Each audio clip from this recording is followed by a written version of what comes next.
Tunisia Bene House vous offre cette émission.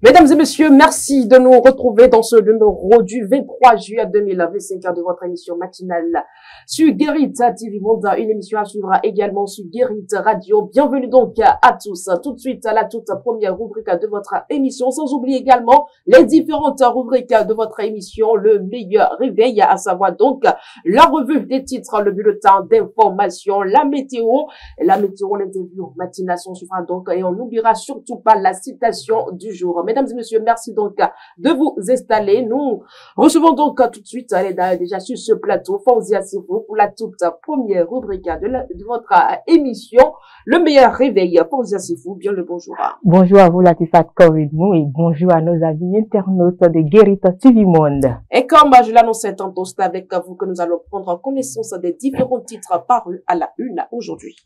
C'est exact, et ce matin, nous démarrons par le quotidien Adjachel News de Mas Gaspard Adjamossi.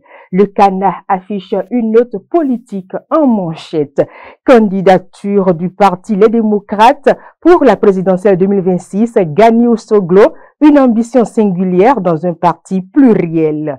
Le secrétaire national de la communication, Guy Mitokpe, temporise. Un autre titre à la une du quotidien, Assemblée nationale, la deuxième vague de formation sur la cartographie des risques se tient à Boycon.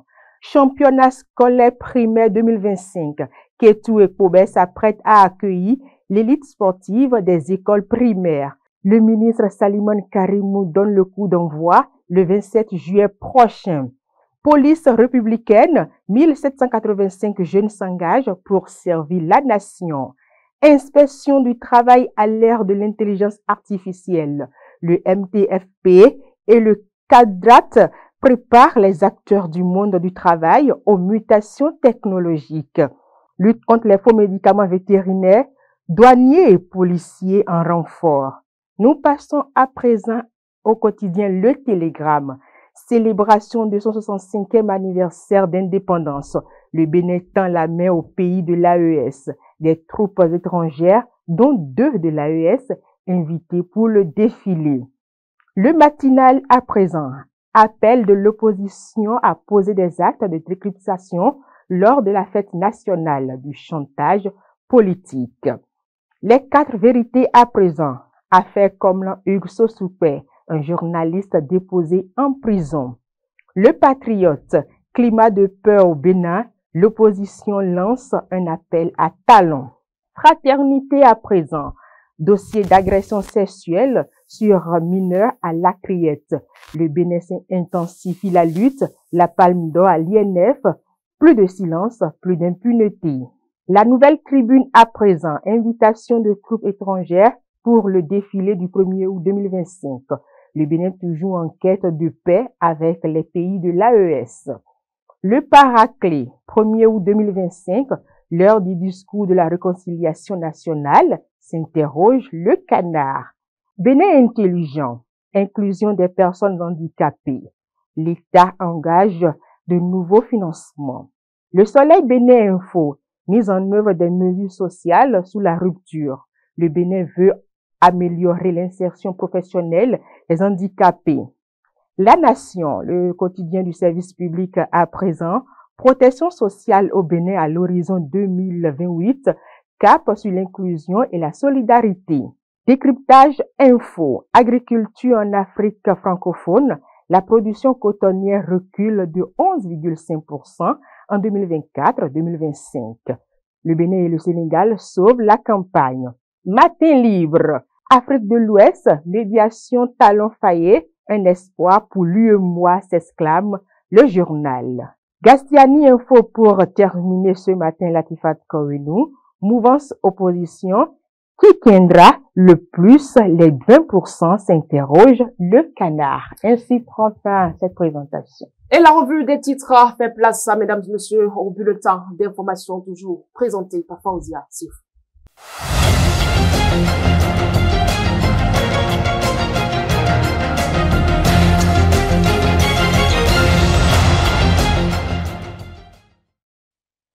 Chers amis internautes de Guérita TV Monde, nous ouvrons ce bulletin d'information par une note en bref. À compter du 1er août prochain, les militaires porteront un nouveau modèle de treillis marquant une nouvelle étape dans la modernisation de l'armée. Cette réforme vestimentaire s'inscrit dans une dynamique plus large initiée par le gouvernement du président Patrice Talon visant à améliorer les conditions de travail et l'image des forces de défense et de sécurité en renouvelant les équipements. L'exécutif manifeste sa volonté de revaloriser la fonction militaire et de renforcer l'identité visuelle des institutions régaliennes. D'une information à une autre, un policier a détourné 100 millions de francs CFA issus de la caisse de la DEI pour racheter un bien mobilier espérant couvrir un précédent prêt. Son plan a échoué à la suite d'un contrôle financier qui a révélé un trou de 150 millions. Jugé pour complicité de détournement et de blanchiment, son épouse, l'ex-banquière et lui ont écopé chacun de 5 ans de prison avec sursis et 10 millions d'amende. Le policier en détention depuis décembre 2019 devra encore purger plus de 2 ans. L'affaire relance le débat sur la gestion des fonds publics au Bénin. Sur un autre volet, le vendredi 4 juillet 2025, les députés ont voté à l'unanimité la loi qui fixe la vision de développement du Bénin à l'horizon 2060. Cette loi marque une étape importante dans la mise en place d'un cadre structurant pour conduire l'action publique de façon durable. Elle remplace officiellement à compter du 1er janvier 2026 la vision Bénin 2025 à l'AFIA arrivée à échéance. Cette loi suscite déjà des réactions contrastées, mais dans la vague des critiques, quelques voix citoyennes s'élèvent pour saluer la portée du texte. Suivons les réactions dans ce micro réalisé par Anselmo Richa et Modeste Adanzeto. Sans avoir la prétention de parcourir l'entièreté du document, je peux quand même dire que les deux documents stratégiques ont quand même des points en commun. Il y a au niveau institutionnel, nous devons avoir des institutions fortes. Je crois que les deux documents ont en commun cela. Vous devez aussi constater que dans ces deux documents, quand vous les comparez, c'est une approche comparative, vous voyez qu'on a mis aussi l'accent sur les besoins des populations. C'est-à-dire qu'il y a des aspects qu'on ne peut pas occulter et qui doivent faire préoccupation, qui doit faire objet d'une grande préoccupation au niveau des gouvernants. Donc, à ce niveau, je pense qu'on a essayé de prendre en compte les aspirations des populations à la base. D'abord, au niveau même du dispositif de recueil des besoins. Vous savez, ce travail-là a été fait, coordonné par le ministère du Développement, par le ministre Abdoulaye Bio-Tchane.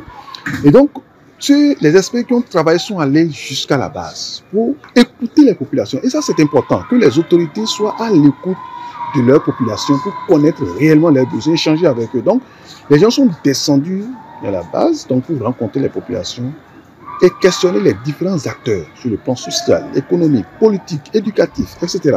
Recueillir les besoins et procéder à un traitement, à une analyse de ces besoins. Donc, je pense que ce qui est nouveau ici, c'est que effectivement, on a tenu compte de toute la population, des différents acteurs socio-professionnels.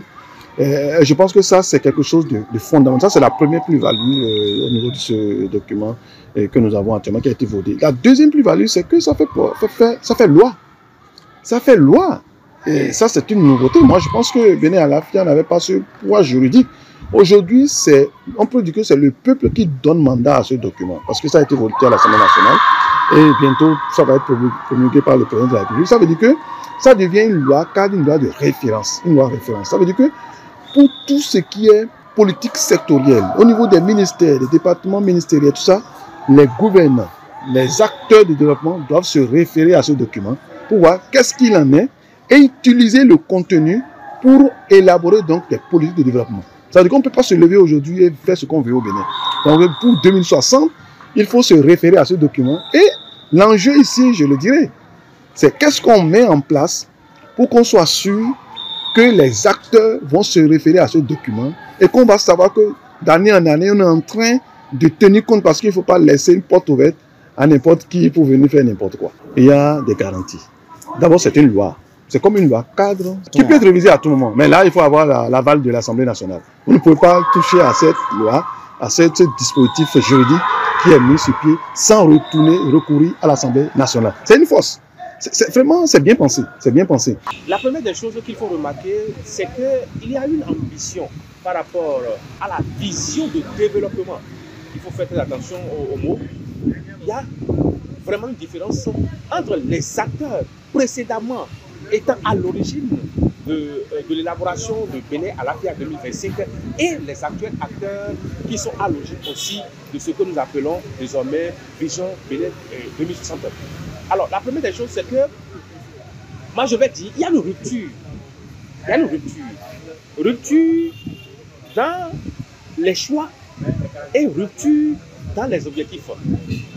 Les choix, vous allez remarquer que le débat autour, ou les débats autour d'abord des choix ont été des débats d'orientation en rapport avec la vision que ceux qui nous gouvernent aujourd'hui ont. Et donc, ils veulent rompre totalement avec ceux qui étaient au pouvoir et qui ont élaboré Bénin Alafia 2025. L'économie est prioritaire pour ceux qui nous gouvernent. Et vous allez voir les arguments utilisés quand vous suivez le débat entre la mouvance et l'opposition à l'Assemblée nationale le 4, je crois que c'est le 4 juillet passé que ça a été. Donc vous allez voir que le débat tourne autour de nous n'avions rien fait ou bien nous avons échoué. C'est tout. Nous avons échoué par rapport aux choix stratégiques depuis 1960. C'est ce qu'ils ont dit. Quand vous prenez le Bénin Alafia 2025, vous allez voir dedans la priorité du gouvernement passé, qui est à l'origine de Bénin Alafia 2025, était de renforcer le secteur privé. Quand le président Patrice Talon est arrivé, quand son gouvernement a été installé, vous allez voir, le secteur privé a été décapité. Et quand vous voyez maintenant ce qu'ils ont mis dans Bénin 2060, vous allez voir, ils parlent d'industrialisation. Mais vous parlez d'industrialisation, au même moment, vous décapitez ceux qui doivent être les acteurs de cette industrialisation. C'est le secteur privé. N'oubliez pas que nous sommes dans un monde capitaliste libéral. Et quand on dit libéralisme, allez lire Adam Smith, allez lire tous ceux qui sont des libéraux, vous allez voir, on dit d'abord que c'est l'individu qui est riche et l'État devient riche. Si l'individu, vous chassez les individus, ceux qui doivent être les acteurs de cette industrialisation, si vous les chassez, mais quelle vision voulez-vous? Ce sera un papier.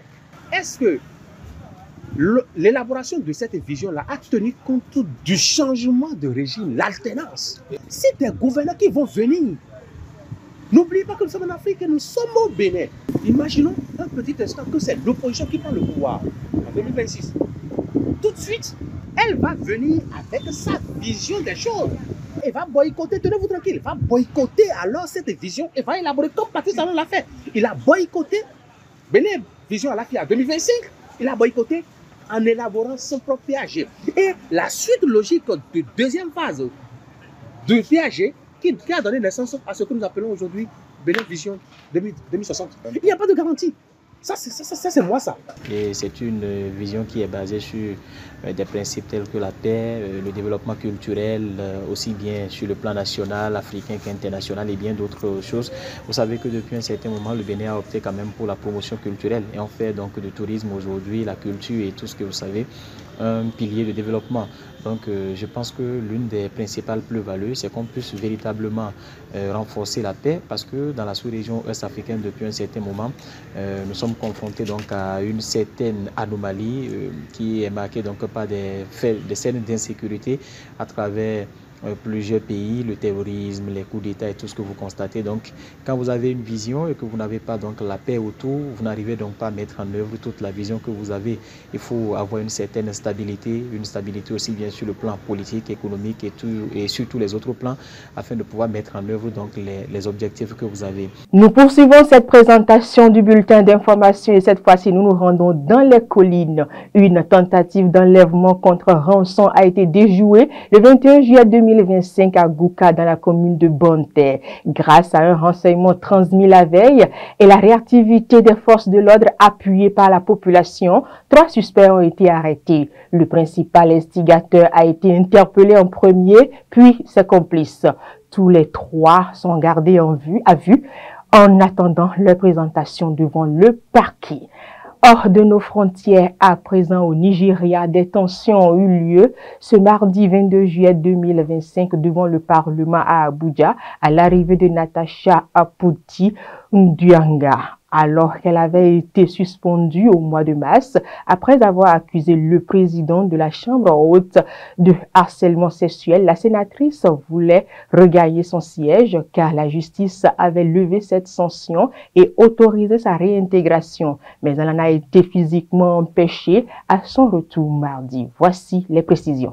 Bravant la présence d'une dizaine de policiers armés, Natasha Akpoti-Nduanga et plusieurs de ses soutiens ont tenté de passer les grilles du Parlement à pied mardi 22 juillet. Mais les agents de sécurité ont rapidement verrouillé tous les accès au bâtiment. Elle a exprimé sa déception d'avoir été empêchée d'entrer dans les chambres pour reprendre mes fonctions par des policiers armés rencontrés à l'extérieur, tous bien équipés avec des armes, se précipitant sur une sénatrice sans armes. La sénatrice s'est adressée alors à la presse, dénonçant la pire mandature qu'ait connue le Nigeria, avec Godwin Akpobio à la tête du Sénat. Je la cite, « L'Assemblée piétine une décision de justice », fin de citation, a-t-elle estimé, ce qui interroge sur le respect de la démocratie dans le pays. Vendredi 5 juillet, un tribunal nigérien a effectivement jugé que la suspension de 6 mois imposée à Natasha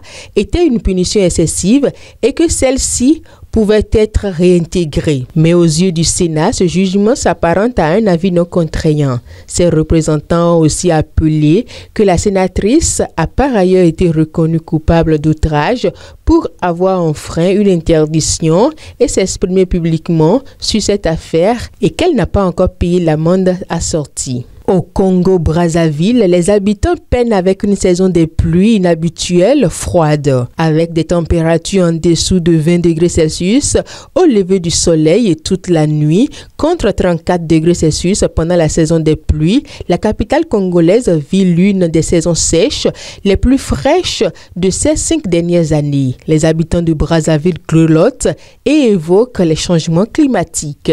Ce matin, au centre-ville de Brazzaville, la circulation est intense. Junel, en stage dans une radio privée, a été saisi par cette température inhabituelle. Je la cite, « J'ai eu du mal pour quitter mon lit. Je me suis forcée. Je suis arrivée à 9 heures. Imaginez, il fait froid. Il faudrait que l'on se protège, mais il faut des moyens. » Fin de citation, clame-t-elle. La seule source de chaleur ici, c'est l'eau chaude. Celle-ci a requinqué ce fonctionnaire à la retraite. C'est inhabituel. On n'a jamais vu cela ici. J'adore le froid, mais cette fois-ci, franchement, ça grelotte, affirme-t-il. Se protéger du froid, Didier a sorti les bûches et se pose des questions. Selon les services de météo, Brazzaville devrait vivre ce climat jusqu'à la fin du mois d'août prochain. Au Mozambique, pour terminer, l'opposant Venancio Mondal a été inculpé mardi 22 juillet 2025 par le ministère public du Mozambique de 5 crimes liés aux violences post-électorales 2024. Parmi ses chefs d'accusation figurent l'incitation à la désobéissance collective et l'instigation au terrorisme. L'homme politique a déclaré qu'il avait constitué une équipe d'avocats internationaux et qu'il abordait le procès avec sérénité. Il s'est par ailleurs félicité d'avoir pour la première fois en 30 ans de démocratie levé le voile sur la fraude et résisté aux acharnements du régime. Depuis octobre, le Mozambique est secoué par de violentes vagues de protestations dues à la dénonciation des fraudes lors des présidentielles du 9 octobre par Venancio Mondal, deuxième de cette élection. Avec 20,32% contre 71% des voix pour le candidat du Femilio, Daniel Chapo a battu à plat couture le grand favori des jeunes. Un résultat rejeté par l'opposant qui a appelé aux manifestations. Depuis, au moins 400 manifestants auraient été abattus et 600 autres blessés par la police lors des protestations qui ont conduit à la destruction d'installations publiques. Une note sportive pour terminer. Dans le cadre de la 13e CAN féminine, l'équipe féminine du football du Maroc s'est qualifiée pour sa deuxième finale de suite après avoir éliminé le Ghana en demi-finale. Les Lions de l'Atlas défieront l'Aigle nigérien samedi 26 juillet 2025 pour un premier trophée continental. Ainsi prend fin cette présentation. Merci de nous avoir suivis. Latifat Korenou, à vous. Merci à vous, Fawzia Sefou. Rendez-vous à prendre avec vous demain avec d'autres actualités. Mesdames et messieurs, nous poursuivons à présent avec la météo du jour.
Exposition ici et ailleurs, mode ADC. Comment se poursuit, mesdames et messieurs, toujours à la salle d'exposition de l'Institut français du Bénin à Cotonou. Démarré le 25 juin dernier, cette exposition prend fin, mesdames et messieurs, le 26 juillet prochain. Rendez-vous-y massivement à partir de 18h. Les différents arts sont exposés rien que pour vous. L'exposition ici et ailleurs fusionne mode et art brut où des créateurs béninois créent en direct, je dis bien en direct, leurs pièces dans un véritable atelier. Chaque semaine, 2 nouveaux créateurs réalisent des vêtements devant le public qui pourra commander sur place. La salle accueillera également les œuvres uniques d'Ézéchiel Messou, portraitiste de machines à coudre reconnu internationalement. Et surtout, mesdames et messieurs, tenez-vous bien, l'entrée, elle est gratuite. Rendez-vous-y massivement, ça prend fin le 26 juillet prochain. Et voilà donc tout pour la note culturelle du jour.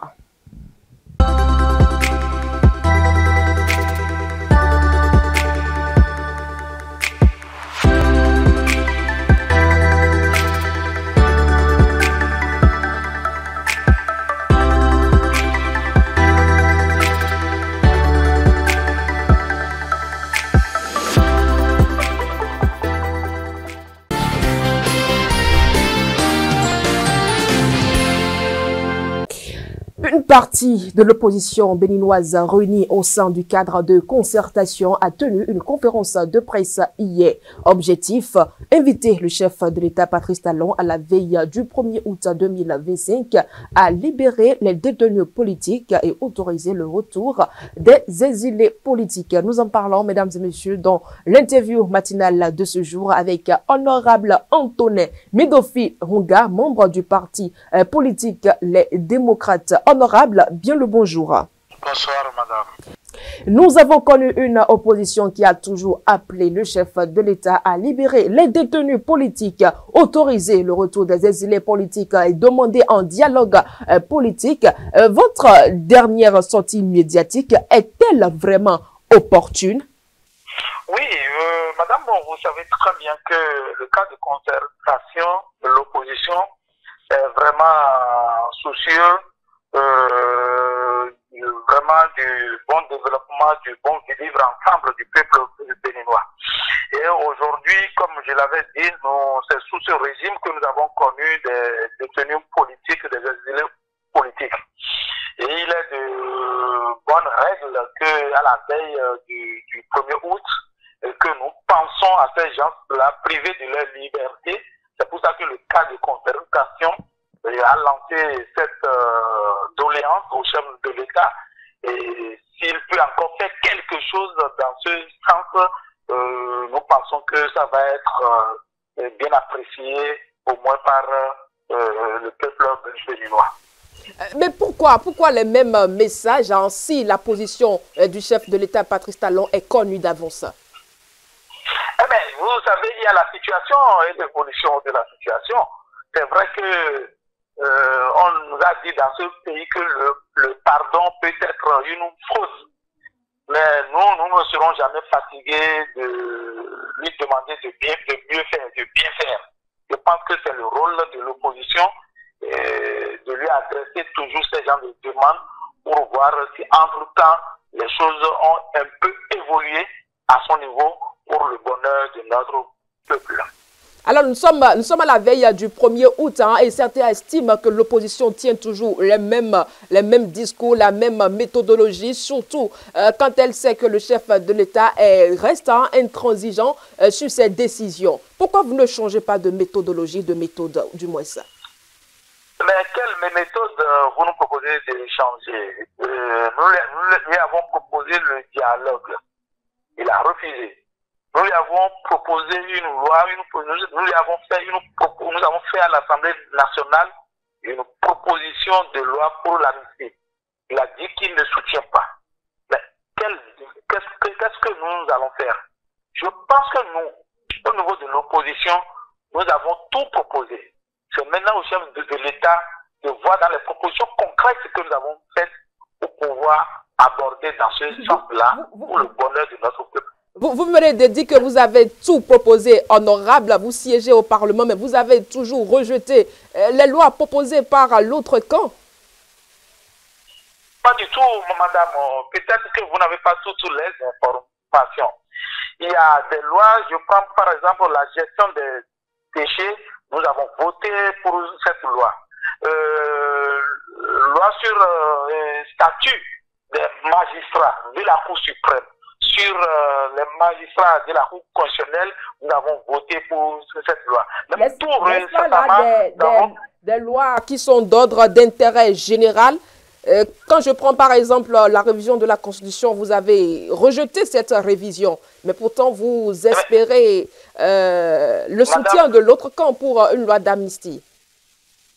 Aujourd'hui, lorsque vous promenez un peu votre micro vers le peuple béninois, le peuple va vous dire qu'il n'est pas prêt pour la révision de la Constitution une deuxième fois.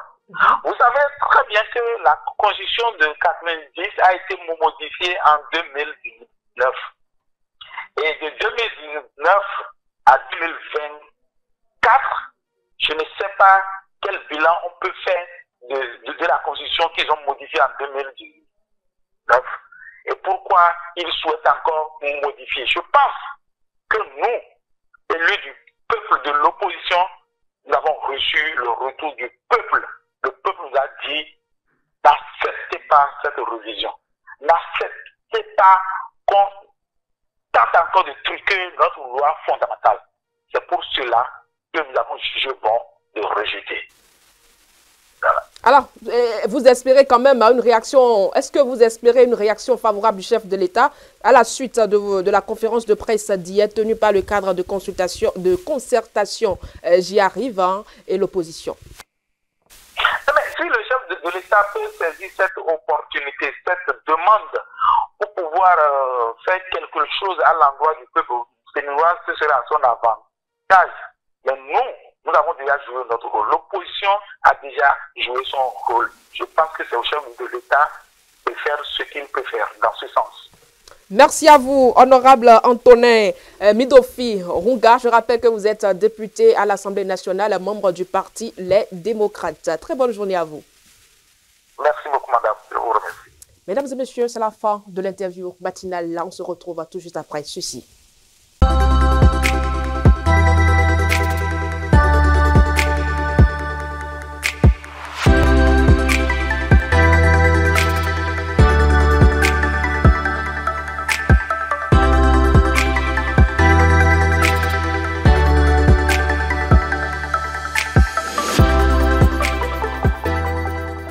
Et les différentes rubriques de cette émission font à présent place à la citation du jour. Mesdames et messieurs, retenez simplement ceci. Celui qui sait écouter entend même ce qui n'est pas dit. Celui qui sait écouter entend même ce qui n'est pas dit. Cela demande tout simplement de l'attention, de l'empathie et de la sensibilité. Merci de nous avoir suivis et à demain.